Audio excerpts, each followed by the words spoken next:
भारतीय इतिहास पर बनी एक लाजवाब फिल्म यानी छावा। इस फिल्म से विक्की कौशल ने अपने अभिनय के दम पर फिल्म जगत में हलचल मचा दी है, क्योंकि जितने भी सीन में विक्की कौशल को दिखाया गया है उन सब में वह एक्टिंग को नेक्स्ट लेवल पर ले गए हैं, क्योंकि उनकी मेहनत साफ साफ नजर आ रही है। शिवाजी महाराज पर कई फिल्में बन चुकी हैं, लेकिन इस फिल्म ने उन सबको पछाड़ दिया है। इस फिल्म को शिवाजी के बेटे संभाजी को फोकस करके बनाया गया है। वैसे जिस फिल्म में जबरदस्त एक्शन, बढ़िया कहानी और एक्टिंग भी दमदार हो तो उस फिल्म को कौन नहीं देखना चाहेगा। इस कहानी में आपको यह जानने को मिलेगा कि संभाजी का युद्ध कौशल कैसा था, उन्होंने क्या क्या संघर्ष किए और औरंगजेब को किस तरह से युद्ध में शिकस्त दी। दोस्तों, फिल्म से जुड़ी सभी खास बातें मैं आपसे कहानी के अंत में करूंगा, और यदि बेहतरीन फिल्में आपको ढूंढने से भी नहीं मिलती है तब यह चैनल आपकी उस जरूरत को पूरा करता है, क्योंकि मैं लाता हूं केवल चुनिंदा फिल्मों की कहानी, इसलिए चैनल को अभी से सब्सक्राइब कर ले। तो चलिए अब कहानी को शुरू करते हैं। तो फिल्म की शुरुआत में हमें बताया जाता है कि मराठा साम्राज्य की नींव जिसने रखी थी वो थे छत्रपति शिवाजी महाराज। उस समय पूरे भारत में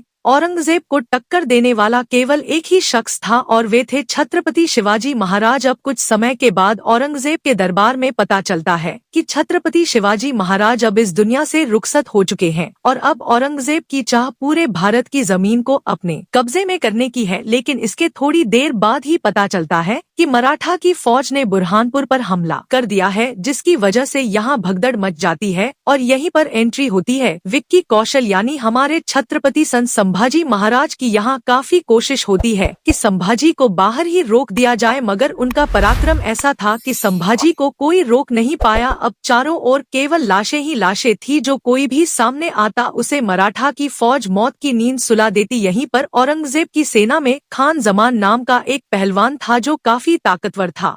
उसने संभाजी के कई सैनिकों को भी मार दिया था। यह देखकर संभाजी खुद उससे लड़ने के लिए आगे आते हैं, लेकिन उसने एक चाल चली। खान जमान ने धोखे से संभाजी को शेर के पिंजरे में डाल दिया। यह सीन देखने में काफी जबरदस्त लगता है, क्योंकि संभाजी जी ने यहाँ पर शेर के जबड़े को अलग कर दिया था। इसके बाद संभाजी ने खान जमान की भी बढ़िया से कुटाई की, लेकिन संभाजी ने खान जमान को जिंदा छोड़ दिया था। अब कुछ समय बाद यह बात औरंगजेब को भी पता चल जाती है कि संभाजी ने बुरहानपुर पर हमला करके वहाँ सब कुछ तहस नहस कर दिया है।